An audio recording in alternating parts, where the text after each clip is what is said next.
What is going on, guys? Welcome back to the Rantin Review Pro Wrestling. Another week, another AEW controversy, another fight, and another thing of false stuff getting out into social media and affecting the way people think about things. We're going to talk about what happened this past Wednesday on AEW Dynamite and the altercation that happened behind the scenes. But anyway, before we get into that, if you like videos like this, maybe not the subject matter, but the fact that we can talk about videos and situations like this in videos like this on YouTube, take your finger and smack the crap out of that like button like you're a backstage wrestler in AEW. By doing so, you will help other people find this video who are interested in topics like this and other topics involving pro wrestling and sports entertainment. So I appreciate it very much.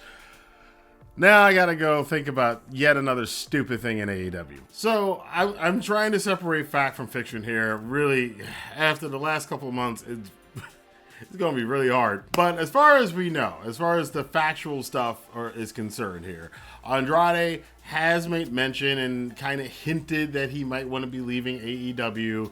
A lot of people think he's pretty much flat out said it without saying it in the media, not social media, but in interview. In an interview, he did disclosed that one of the guys the only guy he had a problem with in AEW was Sammy Guevara, because Sammy thought he hit him too hard in a match that they had. Sammy didn't like this, of course, his name being dragged through the mud for like the third time in the last couple of years. I was gonna say he's a young kid, and somebody pointed out to me he's damn near 30. Dude, you need to get a better grasp on this stuff. You already been in 2 controversies in the last 2 years. A lot of people don't like you. Some people are just getting over the Eddie Kingston thing. And now we got this thing with you and Andrade, because he had to go on Twitter and call Andrade a bunch of names I'm not going to get into and say a bunch of negative stuff about Andrade. Andrade said, "I'll see you at Dynamite."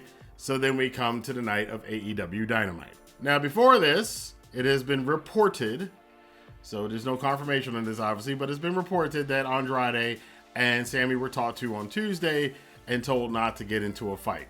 So Wednesday comes, and again, another case of nobody knows really what's going on, because there's various versions of the story running around. Some say that Sammy Guevara, this is according to the TMZ article that most people followed last night, said that Sammy had pushed Andrade and threw a couple punches, and then Andrade kind of responded or whatever.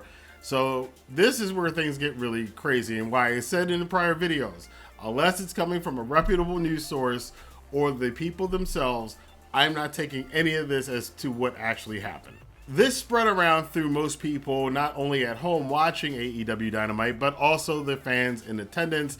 I made a comment on it and just basically said that it's going to be interesting. Sammy's going to get a lot of heat. No matter whatever actually happened, I mean, what people are saying could not be true.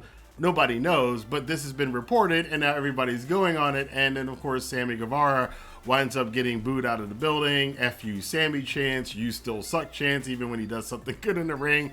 And then he wins the main event match as a heel and is lifted on the shoulders and carried out of the ring, which to a lot of people, and I saw a lot of fans, a lot of commentators, a lot of personalities and influencers going, boy, what a bad look for AEW. How can you have the show end like that with Sammy Guevara? Talk about that's tone deaf. They're not paying attention. Tony Khan's asleep at the wheel and all this stuff.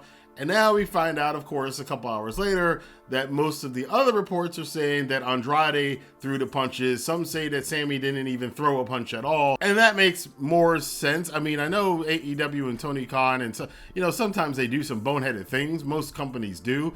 But I don't think they're that tone deaf that if just following, still no resolution to the Elite CM Punk thing, following the Eddie Kingston thing, and then to have yet another fight in your back, and then somehow you're putting the guy that threw the first punch on your main event show and having them win the main event, something didn't click right with me with that. It's possible that they, that's what everybody thought. It's possible they could be that tone deaf. I didn't really think it made any sense, and now we find out that more likely than not it doesn't. Again, all of these are reports and rumors. None of this is confirmed as to what actually happened because, again, nobody knows. But if you're putting the pieces of this together, the narratives that are spitting out, the one about Andrade is that Andrade clearly wants out of AEW. You know, he's one of the guys that probably wants to go back to WWE, and Hunter probably would bring him back. Obviously, Charlotte's there, so, and the history with Triple H and Ric Flair, all this stuff. So there you go. Vince is no longer there, so Andrade doesn't have to worry about that. So he can go back home, and he's trying to do things to get out of his contract. That is the story that is being spun up. Again, I'm not saying this is true. That is one story that is being spun up.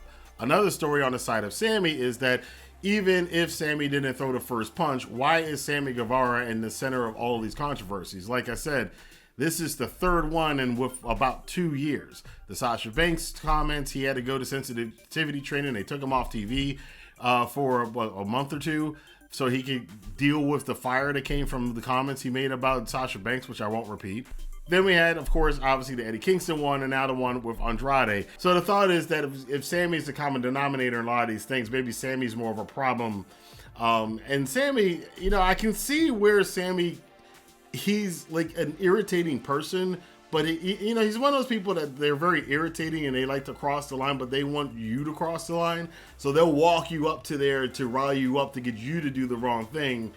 And technically, while Sammy's not in the wrong, it doesn't mean that he's right, because he could be egging people on to get over the line, because there are people that are like that.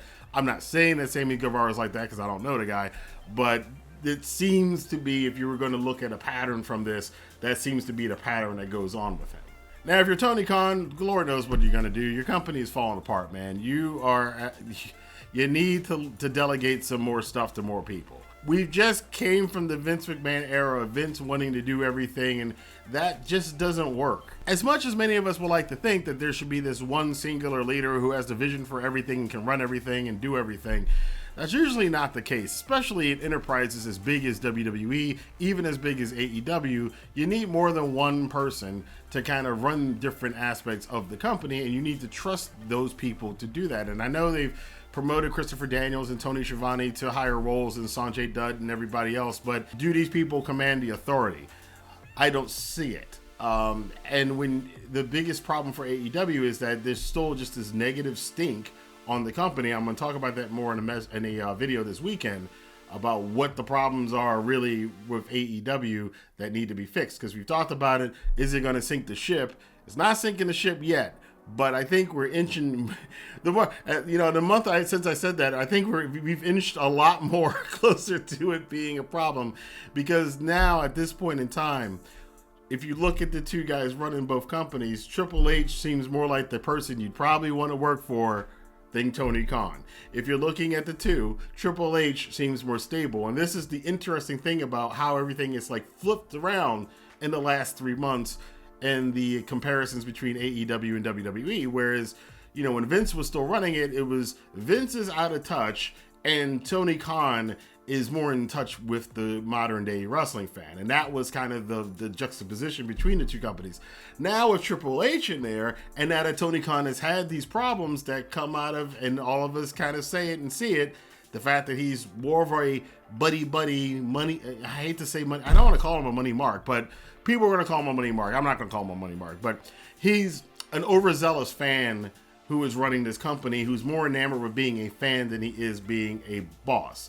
And that compared to, and the troubles that come with that compared to Triple H, who's come in, Raw's ratings went up. There's a lot of people who have a good vibe about WWE now. The fan base in general has a better vibe about WWE across the board.